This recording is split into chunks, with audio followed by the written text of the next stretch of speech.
You are listening to Here Before, Here Now, an Arizona's Family Originals podcast. Hey there, everyone. Thanks so much for tuning in for another episode of Here Before, Here Now.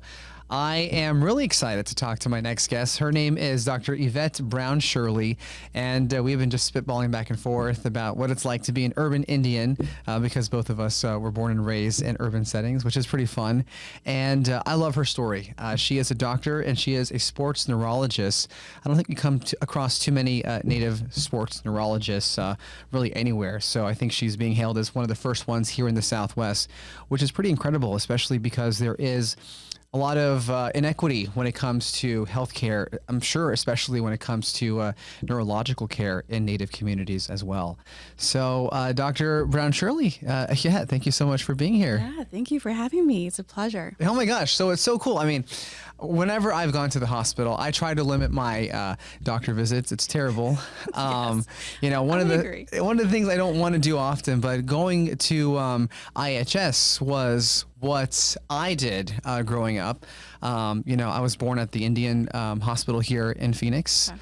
And so that's my experience with doctors. And I don't think I've ever really seen a native doctor before, or much less have been cared for by a native neurologist.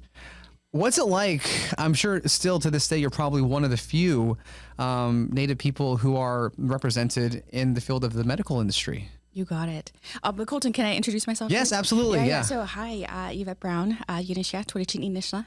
My Nishkijin Bashes Chin, Toiglin Dashache, Tachini Dashanala. And so I'm Yvette Brown. That was just me introducing myself in Navajo. But yes, you are completely correct. When I was growing up too, in Flagstaff, I didn't know any Native American neurologists or even physicians in general, right? I didn't start meeting Native American physicians probably until I was in medical school. So we are very rare, but we are growing in number now, which is fantastic and exciting to see. So there are only 2 Native American neurologists in Arizona right now. And so here and Winslow. So you get me in Phoenix area, and then you also get Dr. Stutzler in Winslow. That's pretty amazing, right? I mean, to have this profession, number one, dealing with the brain, I'm sure is pretty intense. It is. I mean that's why I chose it, is because like it's just so it's ever evolving, and I'm always learning everything. Like I still am learning to this day about the brain. Like I'm just picking up journals, reading, and my specialty is concussion and traumatic brain injury. So yes, that's where I see most of my patients in that realm of medicine and neurology.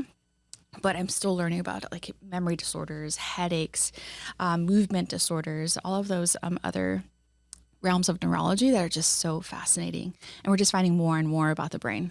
Yeah, the brain is really, it's so cool. It's really like encompasses everything, right? I remember when I was in middle school, my last day of middle school, I got like my first migraine ever. And I was like 13, 14 years old, and I was in my art class, and all of a sudden I saw like a blind spot. You're like, what's going on? And I was like, just kind of ignoring it. But as the day went on, I started to like slur my words a little bit. Oh my gosh. And then I went to the nurse, and I was just like, I don't know what's wrong with me.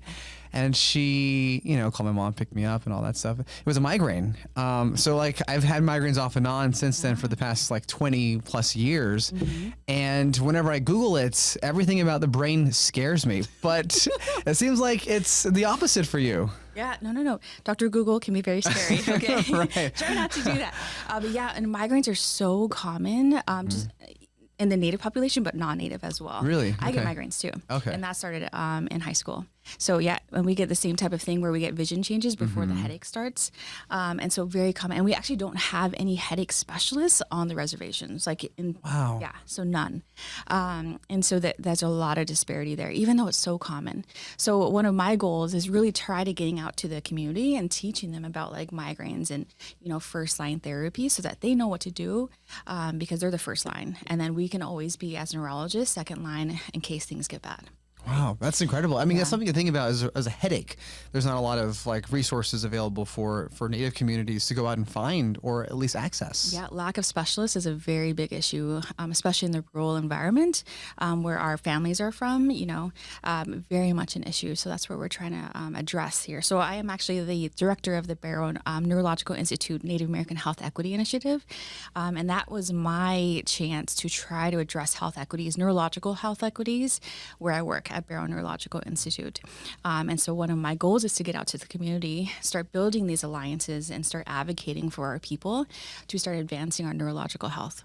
So next time I have a migraine, I'll just go up to there and be like, hey, I know someone. Yeah, I know someone who knows Dr. Brown-Shirley. So. Exactly. Just, start pulling my name out at Barrow. Yeah. Yes. So one doctor told me, take a lot of Tylenol and drink a lot of coffee. So because of the there caffeine. are other options. Yeah, sure. I'm sure. Yes, Yeah. yes. I heard Botox is one of them too for migraines. really bad migraines, yes. For really bad migraines. I'm not going down that route Yes, just yet. hopefully not.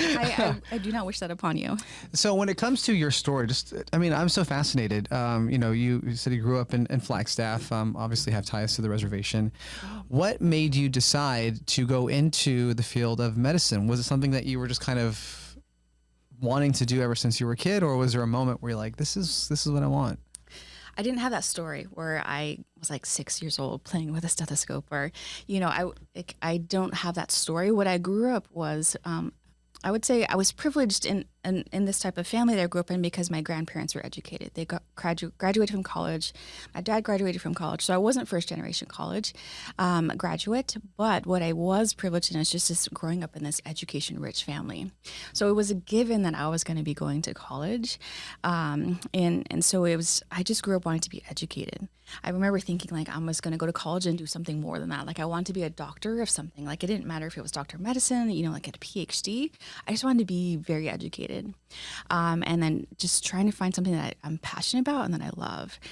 So I went to college, actually majored in architecture because I thought that would be really fantastic, to try to give back to our community. But then I was like, I liked it, but I didn't love it.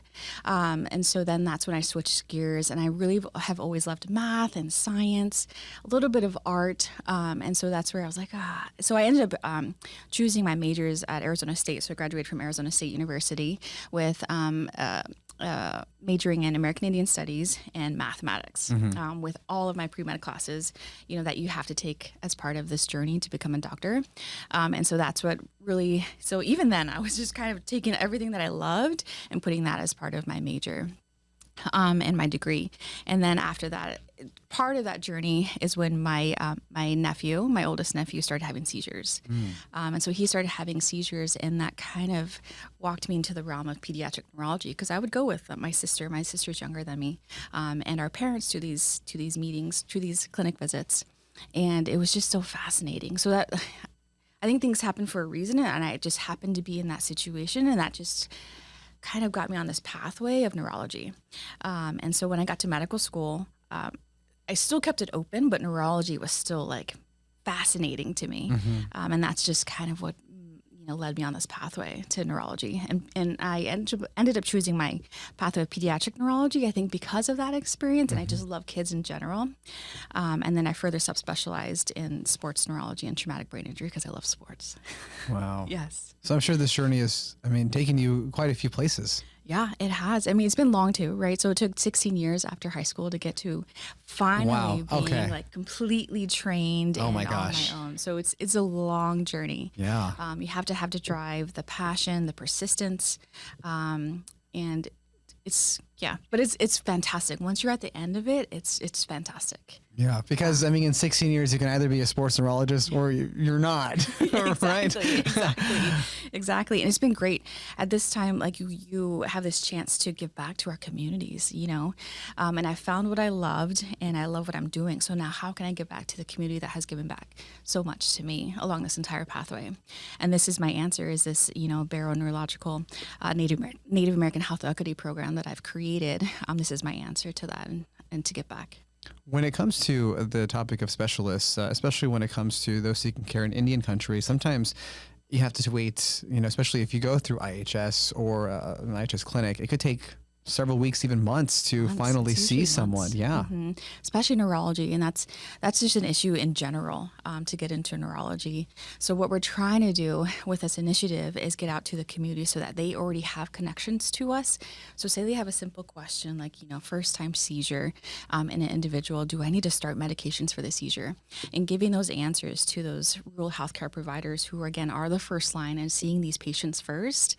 How do we give them those answers quickly, right? And that's what we're trying to find. But also once they don't have the answers anymore and have limited guidance on what to do next, and that's when we're trying to, with this initiative at Barrow, is trying to make that connection very quickly so that they get into our system. And the referral process is very quick. When you launched this initiative, what was some of the feedback you got from communities, from some patients about it, or just some of your colleagues? Yeah, so this just started. So I just came back to Barrow in the summer of last year. So it's very new, and it's so fantastic that Barrow is supporting me in this initiative. I'm a strong advocate for our Native community, and I'm sitting at these important tables with these policymakers and tribal healthcare leaders, and I have that voice to communicate and be that liaison between Barrow and these our relatives and who's advocating for our relatives on these rural healthcare communities, and it's just been fantastic. I've gotten the support from where I work, but also from the support of our community, who's like, oh my gosh, this is fantastic. We do need neurology, right? And that's what I've been hearing is they're just we'll take anything, hey, if you want to do healthcare consultations, if you want to talk to our primary care providers, please, they're very open to this idea. As a Native doctor, a Navajo doctor, how do you find it dealing with people from Native communities who, especially traditional people or elders who, still rely on traditional healing and traditional medicine, yet also are encouraged to seek out Western medicine? That was my grandma. So she was very much seeing medicine men, right? But also seeing her doctors in terms of trying to come up with this comprehensive healthcare plan for her that worked for her. So I'm very much open to that idea, especially with the personal experience that I've had with traditional healing. So very much open to that idea. And that does come up in our conversations with my patients is, how else are you healing? And what else can I do to provide that?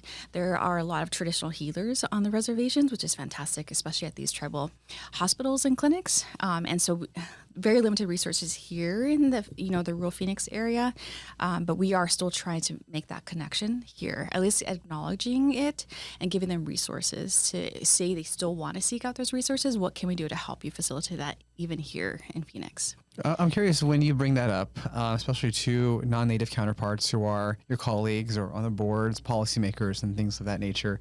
When you bring up this huge population, a lot of them really hold true to their cultural and traditional beliefs when seeking medical care. What is their opinion on that? They're a little hesitant to ask, right? So my non-Native colleagues are aware, right? That is part of some people's traditional healing or healing practices. So they will ask me how do you go about asking this question, or even just they'll ask me hey, is it offensive to ask them what tribe they are, Sure. And so it's more building that camaraderie and that relationship with these patients, and then yes, they will disclose to you all this information that they think is important to their health, and if they think that it's important to you as a physician to know, they will let you know. So for the most part, I think our Native patients are open about it, so long as they feel comfortable and safe with their provider, they'll disclose that information. Yeah, that's pretty interesting, right? When that gets brought up, because I've gotten asked before about medicine man and things of that nature, and it's do I want to give too much information or just enough? Yeah, and it's all based on your comfort level, right? And we're not going to make you disclose anything you don't want to. Definitely. Yeah. When you put on your white coat and you be the doctor that you are, what does that feel like? What does it feel like? Yeah, it's so cool to see this. Just visually, it's whoa, there's someone from this underrepresented community who has made it to one of the top levels of their field. Yeah, when I'm in my room, especially with my Native patients, you can feel how proud they are, especially my more mature, my grandmas and grandpas and Shays. They're like, wow, they will just tell me straight out like they're proud of me, which is just an amazing feeling in general. And it's nice that we can talk about these certain things that they wouldn't talk about with their non-native providers, that they feel comfortable talking to me about. So it's very humbling. It's very powerful to me that they are coming to me in these vulnerable periods of their life where they're needing help. So I'm very much just very humbled, Yeah. Yeah. I see your stethoscope. My son is 4, and he has a doctor kit, and he'll put on the stethoscope, listen to my heart, and then he'll take my blood pressure, and then he'll get the shot, and he'll be like, time for the shots, So when I see him do that, I have like all these dreams, like, oh my gosh, you're going to be a doctor, you're going to be, a surgeon or something like that. That never was part of your story. No, it wasn't. My parents didn't really push anything on me. They just let me explore and let me find out what I wanted and what I wanted to do. So it wasn't really pushed upon me. Yeah. And you brought up my stethoscope, so it's very special to me. It was beaded by my grandpa, and he gifted this to me as part of my graduation gift from medical school. So we spent a lot of time on it and put a lot of thought into the design, into the color scheme. It's still like. He blessed it for me, so I feel like it is like a protection. It's protection for me. So I do keep it very near and dear to my heart. Yeah. Part of medical school. You said you went to UNM, Yes. right? I was there I lived in Albuquerque, worked there for several years too. Yeah. And I saw that they had a combined bachelor's and MD degree. They do. And I'm curious, I don't know if you know anything about it, but like, is that a huge draw for Native, the Native population of students wanting to become the next generation of doctors? I think it's a huge draw for natives and non-natives in the state of New Mexico. The cohort that I had in my class, it was great because they all knew each other, even from college when they were getting their college degree. So they already had this camaraderie and this relationship together to get through medical school. Medical school itself is hard. It's difficult. It's the most difficult thing I've ever went through. So yes, there is that big draw, and that's the BA MD program is wonderful at UNM, and I wish there were more programs like that. There's this huge initiative here in our state to create more medical schools at ASU and also at NAU, obviously because of the doctor shortage that we're seeing here in our state. I mean, from what you've seen in terms of how this affects care and access to care, what is that like for people who live out in rural communities? It affects our relatives very much so, right? With a lack of specialists, but also just primary care providers. We've seen, even with the pandemic, a lot of our health inequities were just magnified as a result of the pandemic. So healthcare is just one of the many issues of health equity that play into the role of the social determinants of health. And so it's very much an issue. So this is, Arizona's call to trying to address that issue of, healthcare shortage. Yeah. And from where you're sitting, do you see more natives becoming doctors? Yes. There's a lot of resources out there now for, I think, even more than when I was growing up, which is fantastic.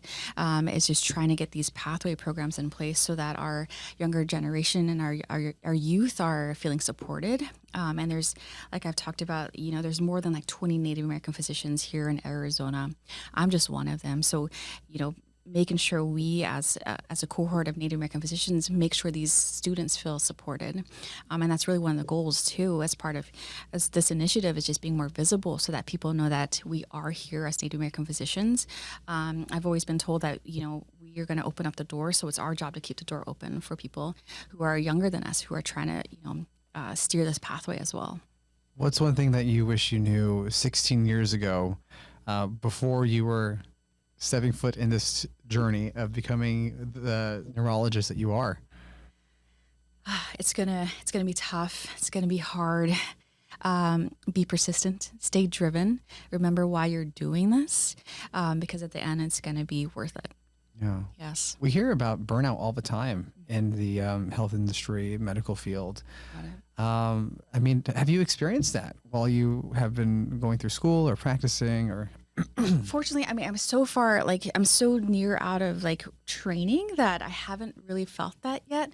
And what I found is, as part of this, as part of where I work, this initiative, this Native American Health Equity Initiative, it's my passion. So that's like just adding to how much I love my job, and helping people. So that's my response to burnout, and to making sure I don't burn out, is just giving back. And seeing the effect that it has for our people. And so I'm hoping that's, for the next couple of years, just growing this program and seeing what this can evolve to, and helping our people with just emphasizing the importance of brain health in general to our tribal healthcare leaders, but also the clinics and the providers who are giving care to our people. How do we take care of our brains? Wow. In general, it's just staying healthy. Depends, there's certain things that you can talk about in terms of stroke brain health, or concussion brain health, or traumatic brain injury brain health, or headache brain health.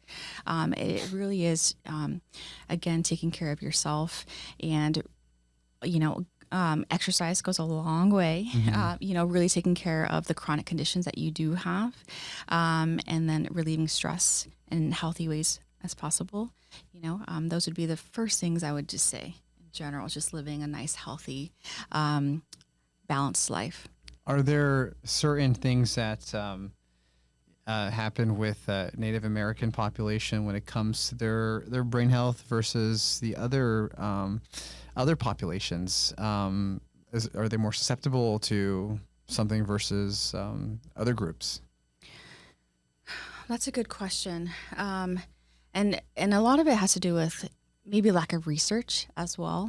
To answer that question, I'm sure there are researchers out there that would be like, yes, they'd be yelling at me like, you should say this, you should say that. But it also leads into this question of like research, and research in Native American populations, and that's always been, a very sensitive subject, right? With research in Native American and tribal communities, indigenous communities in general, and how much we're trying to build an alliance so that we can answer these types of questions more from a research standpoint. So I would say to be determined.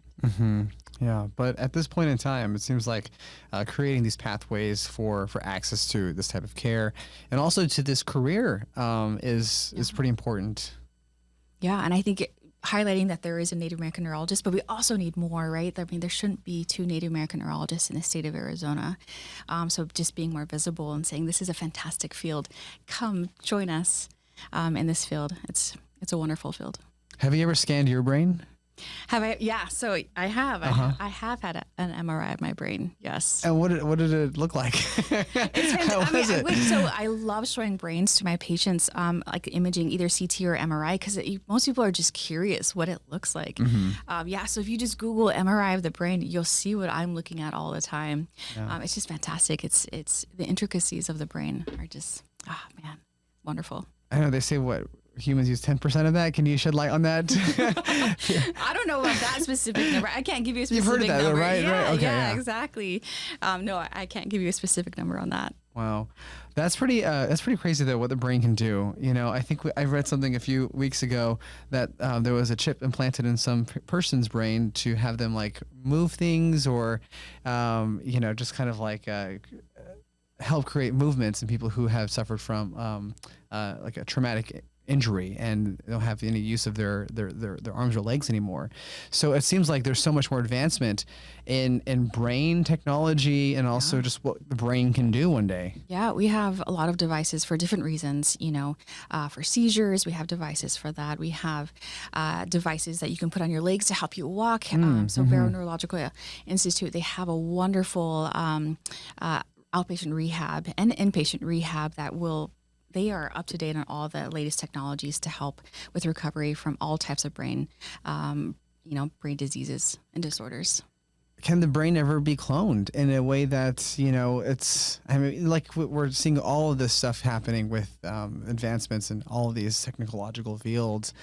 One day some say that we can just download our brain to a cloud. Do you foresee that ever happening? I can't say no, I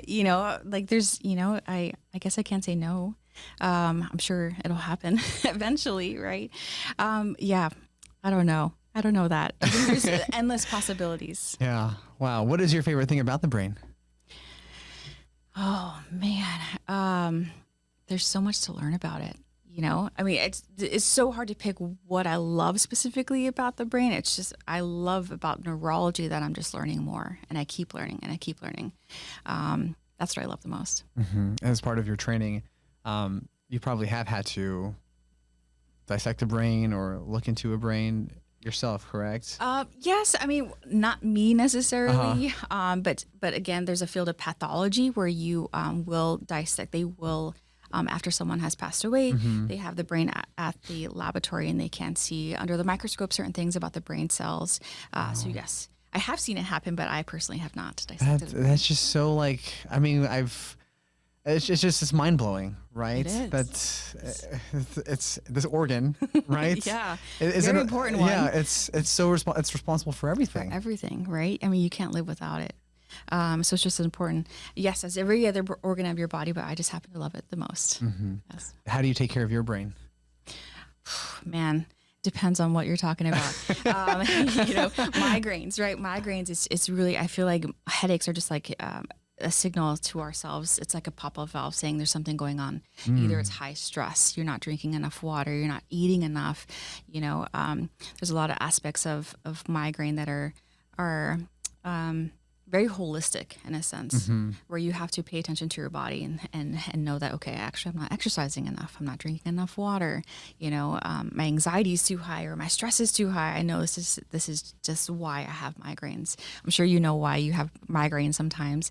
Sometimes it's too much alcohol. You know, sometimes it's too little sleep, and just really inevitably coming down to you're just not taking enough good care of yourself. I always find it happens with the changes of the seasons. I don't know whatever it is, like, have to be mindful of what things are going to be like. Yeah. I remember one time when I was in college, I was doing a full load of school, I think 21 hours, and also working a part-time job and also at an internship. And then all of a sudden I started feeling like all these like twinges all over my body, like little like muscle facilitations or whatever they're called. And I saw a neurologist and he was like, oh, it's just your brain telling you you're too tired.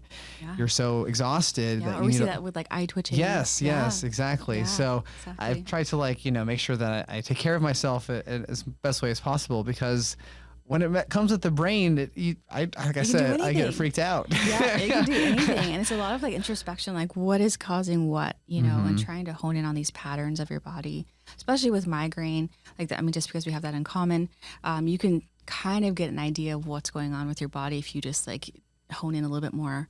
Yeah. Okay, actually, I'm not drinking enough water. I'm not sleeping enough. You know, I'm just so tired all the time. Right. Yes. Yeah. Your body will give you clues. Such is the life of a morning news anchor with a 4-year-old and a 5-month-old. And I have a 2-year-old. Yes. Yeah. Yes, So I got it. I think I get 3 hours of sleep a night uninterrupted. So have your migraines gone up? thankfully, no. Good. Yeah. Good, it's all that coffee that I'm drinking with the caffeine. I'm sure. There you go. Yes. All right. Well, Dr. Brown-Shirley, thank you so much for spending some time with us. I appreciate your time. All right. That's going to do it for us for this episode of Here Before, Here Now. We'll see you next time. This is Here Before, Here Now, an Arizona's Family Originals podcast.